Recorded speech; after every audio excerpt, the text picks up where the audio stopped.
Now we can take a look at the preventative maintenance. The main difference between the corrective and the preventive maintenance is the way in which the work orders are generated. For the corrective activity, there's a person that creates a request and then the help desk generates the work orders. For the preventive activity, the work orders are automatically generated by the system that reads a data from the library of scheduled activities. This library is built and managed from this part of the menu.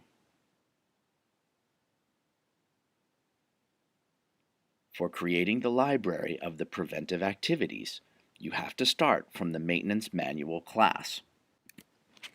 For each building, you create a record in this class with the basic data about the maintenance manual of the building. You can even attach documents using the Attachment tab. Every maintenance manual gathers many maintenance groups. A maintenance group is a set of objects of your inventory that shares the same preventive activities performed with the same frequencies. You can think of this group as the chapter or sections of your maintenance manual. For instance, here we have a maintenance group for all the fire extinguishers of a building.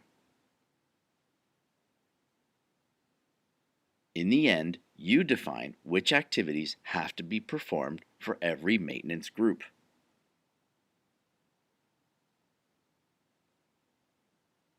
As an example, this is the activity of monthly inspection of the fire extinguishers. This activity has a unique code, the group of devices that are the objects of this activity, and the detailed checklist of the operations that have to be performed. In the second tab, there is a set of fields used to identify the team that has to perform the activity. Then, you define the scheduling criteria for the activity. In this case, the activity has a monthly frequency. If I move to the Monthly tab, I can see that this activity must be performed on the first Wednesday of the month.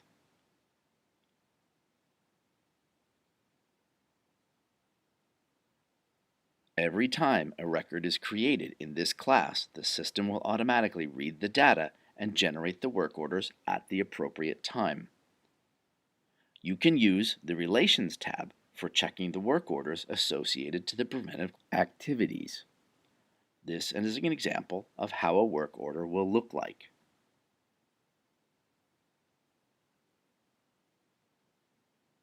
As you can see, all the information inserted in the Maintenance Activity class has been copied in the work order. From this point, the flow of the preventive activity is the same as the one for the corrective ones.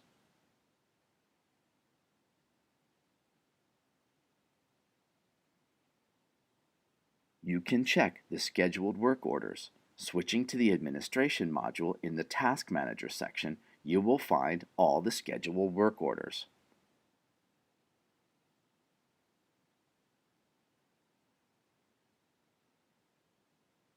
This is the default flow of the maintenance process provided with the application, but openMAINT workflows are configurable using an external visual editor.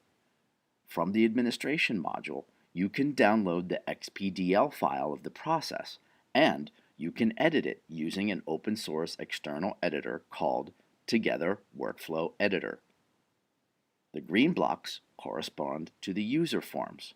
For each block, you have to define the list of the fields you have to put into that form, specifying if they are in read-only or write mode. Then, you define the transition between the user activities, and the transition can be conditional.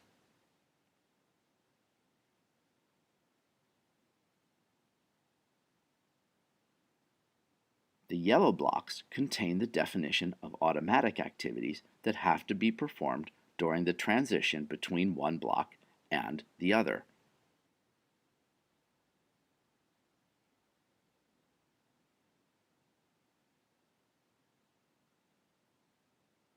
So, if you want to perform some changes in the default processes, you can edit this file and then re-upload it from the Administration module.